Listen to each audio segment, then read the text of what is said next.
នរណាកំពុងដើរលេងនៅទីនោះហេតុអ្វីបានជាអ្នកមិនទាន់ឃើញម្ចាស់ស្ទូចរបស់យើងឡើយហេតុអ្វីបានជាអ្នកមិនមកខ្ញុំកំពុងនិយាយពីអ្នកនោះម្ចាស់ស្ទូចរបស់ខ្ញុំគឺ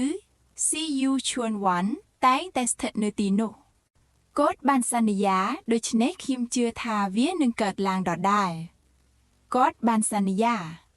ហេតុអ្វីបានជាវាមើលទៅស្រស់ស្អាតបែបនេះចិនមកដើរលេងទៅ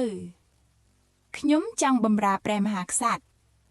កាយលូតលាស់យឺតមិនមែនជារឿងចម្លែកទេប៉ុន្តែខ្ញុំមានរឿងមួយចង់ណែនាំដល់វ៉ាន់ចាងហ្សាយបាទប្អូនស្រីញាក់ឈឺរ៉ាំរ៉ៃសូមកុំចេញក្រៅដើម្បីជៀសវាងសំណាងអាក្រក់វាជារឿងធម្មតាសូមអរគុណដែលបានយល់ព្រមតើអ្នកណាកំពុងដើរលេងហេតុអ្វីបានជាអ្នកមិនទាន់បានឃើញម្ចាស់ទូតរបស់យើងនៅឡើយហេតុអ្វីបានជាអ្នកមិនមកខ្ញុំកំពុងនិយាយអំពីអ្នកម៉ែតូចរបស់ខ្ញុំគឺ CU Chuan Wan តែងតែនៅទីនោះបានសន្យាដូច្នេះខ្ញុំបានឃើញវាដោយធម្មតាយូបានសន្យាហេតុអ្វីបានជាវាឆែកអាមដូច្នេះចេញមកដើរលេងខ្ញុំចង់បម្រើអធិរាជវាមិនមែនជារឿងធម្មតាដែលធំឡើងយឺតប៉ុន្តែមានរឿងមួយដែលខ្ញុំចង់ណែនាំដល់វ៉ាន់ចាងហ្សៃកុំចេញមកប្រសិនបើប្អូនស្រីរបស់អ្នកឈឺរ៉ាំរ៉ៃដូច្នេះដើម្បីឲ្យកុំមានសំណាងអាក្រក់វាជារឿងធម្មតាអរគុណដែលបានព្រមព្រៀងរំលឹកខ្ញុំ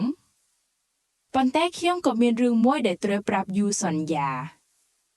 ខ្ញុំមិនដឹងថាអ្នកមានអ្វីក្នុងចិត្តទេខ្ញុំបានឮថាអធិរាជតែងតែចូលចិត្តមនុស្សដែលមានសុភាពរោ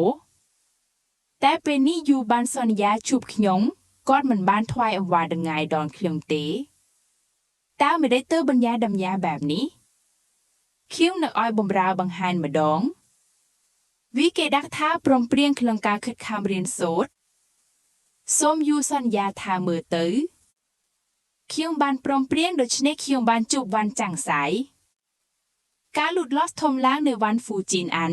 យូសន្យាមានឋានៈទាបបំផុតក្នុងរបបស្នានបដមរបស់អធិរាជឈីងចាងហ្សៃមិនមែនមួយកម្រិតខ្ពស់ជាងការសន្យាទេ